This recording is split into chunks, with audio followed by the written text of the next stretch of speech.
What's up, collectors and ultra much enthusiasts? Today I'm going to be taking a look at Hasbro Fan First Friday's recently released pictures of Coronation Starscream, Perceptor, and the Sweeps.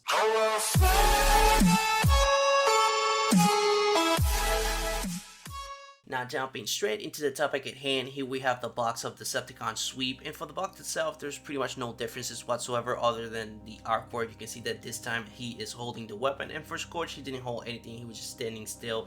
You can already tell that the background is pretty much just a copy and paste, no differences whatsoever. And for the rest of the itty-bitties of the box, you can tell that pretty much it's exactly the same. You know, the red logo on the side, the sweep on the bottom. For the back you can see, you know, the raw mode, the vehicle mode, as well as the step, but other than that, nothing special on the box. Now for this guy, we already know what this guy can offer. You know, the articulation, the paint distribution, just go to the detail. We already know that this guy was gonna be, you know, just a copy and paste, just to army build and, you know, do some nice display of the Decepticons versus Autobots and all that good stuff.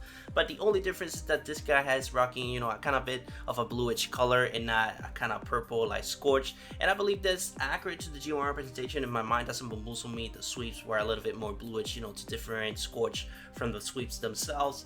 But other than that, that's pretty much it. You can see that the blast effect is exactly the same, the weapon is exactly the same, and the figure itself is just copy and paste. So I started with this guy because this guy is the least interesting of the three that they reveal, and I honestly have absolutely nothing else to say about this guy. So let's just go ahead and jump into the vehicle mode. For the vehicle mode, you can see that sculpted and detail and paint distribution translates really well into the vehicle mode itself. You can appreciate that blue color, and the effect, you know, peg is exactly the same as Scorch, and the weapon holder is exactly the same as well. So that is pretty much it for this guy. Honestly, I am struggling to find anything, you know, interesting about this guy, and this guy's just too army build. I think I'm gonna get one maybe, or it's gonna be a pass for me, because I don't see myself doing a review of this guy if I don't have absolutely anything to say, because again, just it's a copy and paste of Scorch. Now jumping into some actual interesting stuff, here we have the box of Coronation Starscream, and as you can tell, it has no display of the figure itself. It's just a box art, and that is pretty much it. I'm kind of 50-50 about it. Don't get me wrong, that it looks amazing. It's kind of like a Commander or Titan class that, you know, it's just a box with the box art and all that good stuff. You don't see the figure itself.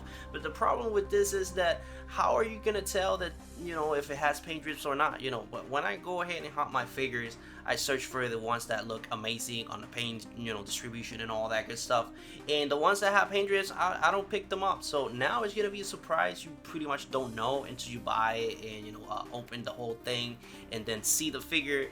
And just imagine just seeing the figure with a lot of paint drips, be like, come on man, I bought the figure and I cannot return it no more unless you go to the store and just fight with the manager or something like that. But again, I'm kind of 50-50, don't get me wrong, it looks amazing, but it's just for a leader class, I don't know. And I believe they're gonna do that for every line, you know, not just the studio series. Pretty much the upcoming lines are gonna be like that, and eventually they're gonna go ahead and do it on the Voyagers and the Luxes, and I don't know how I feel about that. But as you can see, the box art looks amazing. You got typical red logo on the side, you know, the name on the bottom.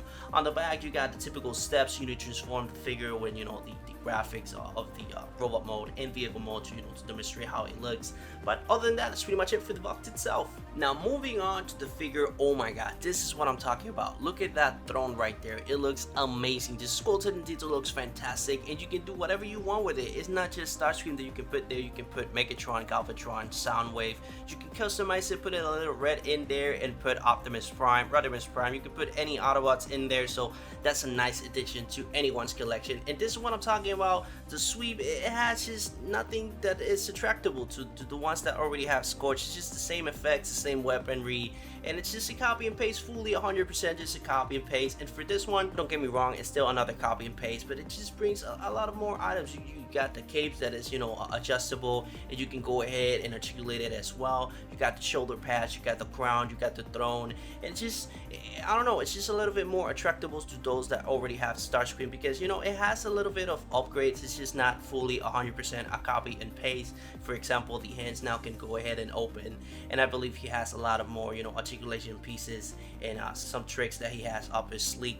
But just, I don't know, it's attractable, because if it had no throne and it was just the cape and the, you know, the visors and just the crown.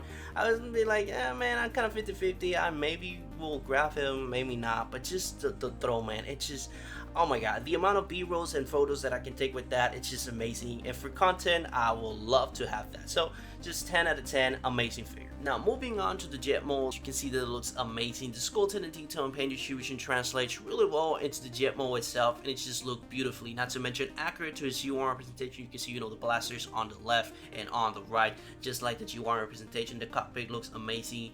The paint on the window visors look incredible as well. So honestly, just a nice addition to anyone's collection, and for me, it's a complete must-have. Now moving on to the main guy, in my opinion, here we have Autobot Perceptor, and oh my god, this guy looks incredible. It's just the skeleton detail, paint distribution, everything looks off the charts, not to mention really accurate to his G1 representation. And in my opinion, this is gonna be the best figure of this particular wave, because on the first one we got Hot Rod, and on the second one we got Red Guard, and I believe that this guy is gonna be the #1 on this particular wave. It's kind of weird though. I think that there are more figures to come on this wave, because it's kind of weird not to see a Dinobot on a particular wave, because for the first one we got Gridlock, and then for the second one we got Slug. So for this one, for now, there's no Dinobots. It's kind of awkward. I kind of got used to the Dinobots, per wave.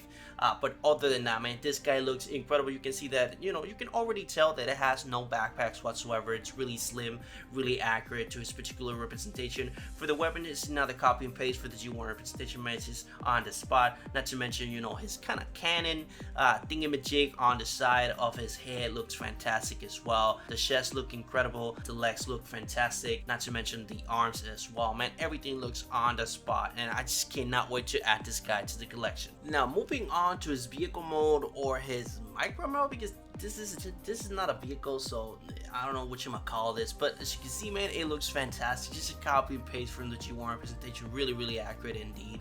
And you can see the skeleton and detail and paint distribution translates really well into the microscope as well, and it looks amazing, man. Just overall, it looks fantastic. I can see why he is so slim, because his microscope really doesn't take that much to form. And you can also see that he has his tank mode. He didn't use this on the G1, but he did use this on the comics. This is a nice addition. Pretty much he is a triple changer, so not that bad at all. And for a triple changer to be this slim and not gappy, and it's just with cable and stuff, it looks incredible, man. It looks fantastic. It just cannot wait. But that being said, that was just the end of the video. As always, leave your thoughts in the comments down below. I'm really interested in knowing your opinion on the subject, especially when you think about the new boxes. You kind of 50-50 like me, or you think it's fair, and leave your most anticipated figure as well. For me, it's Coronation Starscream and that throne. It just sparked some nice ideas for my TikTok, and just the amount of b-rolls and pictures that I can take with that, it's insane. But other than that, that's pretty much it for the whole thing. I hope you enjoy it. If you did, please leave a like. It really helps you to algorithm and helps my videos get out there in a while. So if you get any value out of my content, please subscribe, and I will see you